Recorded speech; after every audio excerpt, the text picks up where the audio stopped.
A 16th century sailor aboard his caravel expected an endless turquoise sea and prayed for calm waters, but he also expected something else: dragons. He saw vast expanses fading into secondhand knowledge, and on the map in front of him, that knowledge had teeth.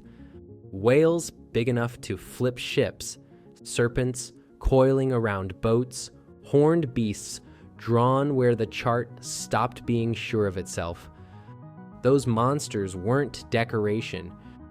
They were warnings, carved into the paper wherever knowledge thinned and stories took over. This is an episode about that edge of the map, the place sailors called where the monsters live, and how from that same foam of fear and uncertainty, legends like the Kraken began to rise. We will take a look at these maps, the Carta Marina and others like it, and at the broader habit of thought often summed up by the phrase, "Here be dragons." Together, they show how European seafarers turned the edges of their charts into something more than geography, into boundaries of knowledge where the known world faded and stories began to take over. In this opening voyage, we stay with the ink and parchment. In episodes that follow, we will go after the monsters themselves, the Kraken of the North Atlantic, the sea serpents of the New World, and the merfolk that haunted coral coasts.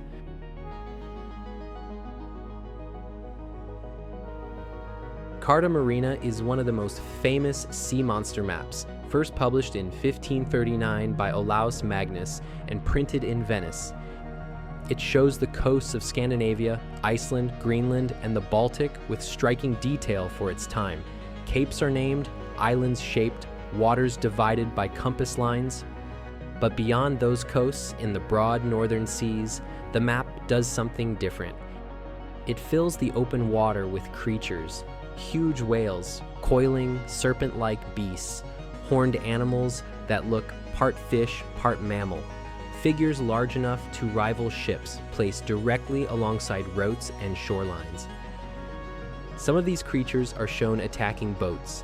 Others rise from the waves or drift half-submerged, their bulk occupying areas where the map offers no anchorages or reliable information. A whale, bristling with spikes, upends a ship off the Norwegian coast. A coiled serpent lunges at a small boat near Iceland.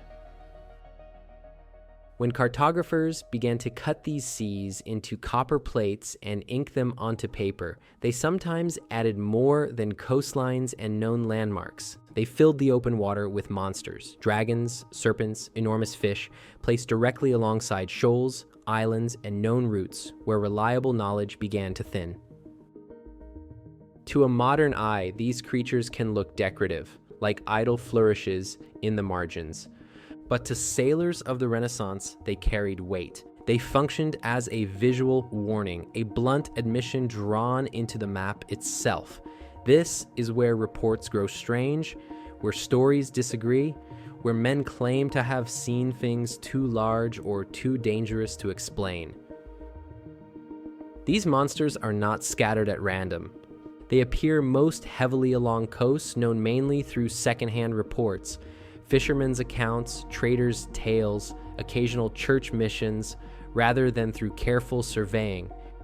Where information was weakest, the monsters gathered.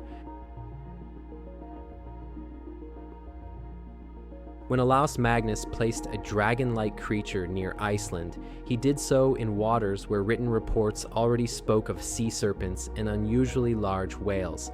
When he engraved a horned beast near Greenland, it appeared at the ragged edge of European knowledge of that coast, where the shoreline itself was only loosely understood. This approach was not unique to Olaus Magnus. Other 16th and early 17th century maps show similar scenes. Serpents coiling around ships, enormous fish lurking beneath small boats, and hybrid human-fish figures haunting the edges of the known world. They appear most often in the Atlantic, around southern Africa, and across the Pacific before those waters were thoroughly traversed and charted. The most natural companions to Magnus's Carta Marina are the maps published by Sebastian Münster, especially those in his Cosmographia of the 1540s and 1550s, first issued in Basel in 1544. This world chronicle includes plates like Monstra Marina et Terrestria, where distant seas teem with monstrous hybrids and outsized beasts. A generation later, the early atlases of Abraham Ortelius sharpen that picture while still embracing wonder. In 1570, Ortelius publishes the Theatrum Orbis Terrarum, often called the first modern atlas, and many of its maps, including the world map Typus Orbis Terrarum, retain ships and sea monsters as decorative but pointed flourishes at maritime margins.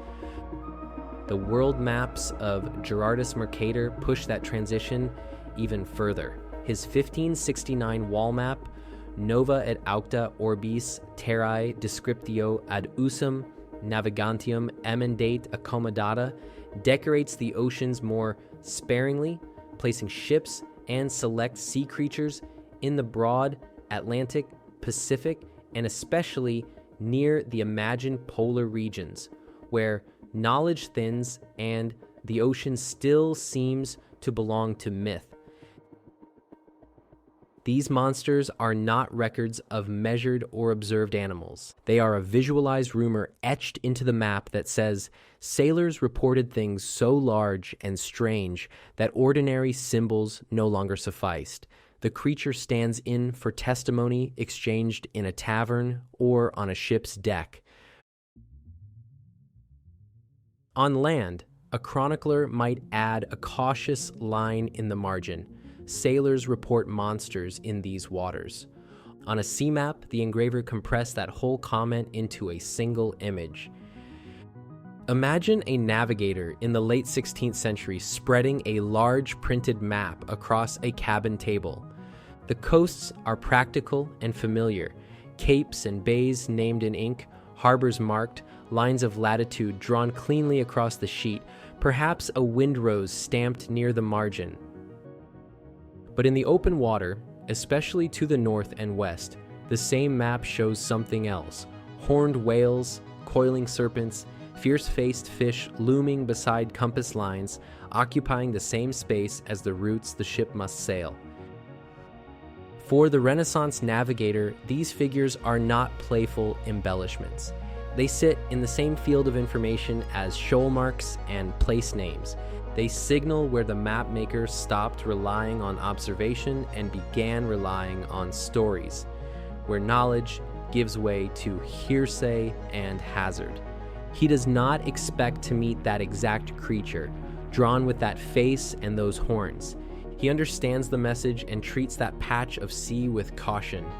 Earlier voyages, there reported strange currents, uncharted rocks, drifting ice, and whales larger than any seen closer to home, things that, once filtered through rumor and engraving, take the shape of dragons and sea cows. Here be dragons.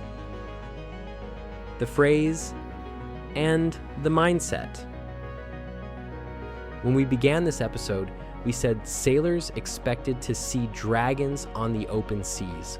That idea comes from a Latin phrase that sometimes appeared on the far edges of old maps, yet the exact wording, "here be dragons," the one that survives in our collective memory, almost never appeared on real historical charts. The best-known example comes from a 16th century globe, and even that is debated by scholars. In fact, the Latin inscription Hic Sunt Dracones appears only rarely. These monsters do not appear where a creature had been measured, captured, or carefully described. They gather where reports were thin, contradictory, or based largely on travelers' tales, the same kinds of reports that later on will produce famous monsters like the Kraken and the great American sea serpent. In that mental landscape, every unexplained sound in the hull, every strange light on the horizon, Every unfamiliar animal breaking the surface could be folded into the same category. A shadow under a wave becomes a serpent. A heaving mass of whales becomes a single colossus.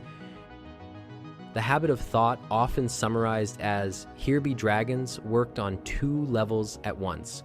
On paper, it placed monsters and cautionary notes at the margins of charts. In the minds of crews, it turned poorly understood phenomena, glowing ice, phosphorescent wakes, unfamiliar whales, floating logs mistaken for serpents, into possible confirmation that the monsters of the map were not merely decoration.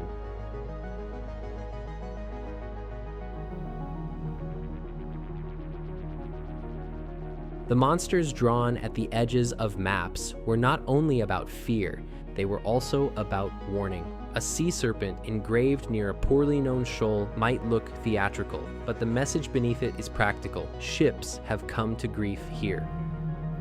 In that sense, sea monsters and the "here be dragons" mindset function as early forms of risk visualization.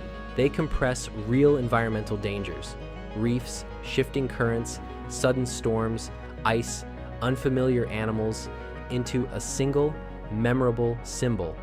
The aim is not to catalog a creature, but to force caution before a navigator treats a blank stretch of ocean as safe, empty water. That is the foam from which sea monster stories rise. Not fantasy, but the effort to give form to danger when rational explanations run out. In the next episode, that foam thickens into a single enormous shape. A creature sailors named Kraken, big enough to swallow islands and drag ships out of sight.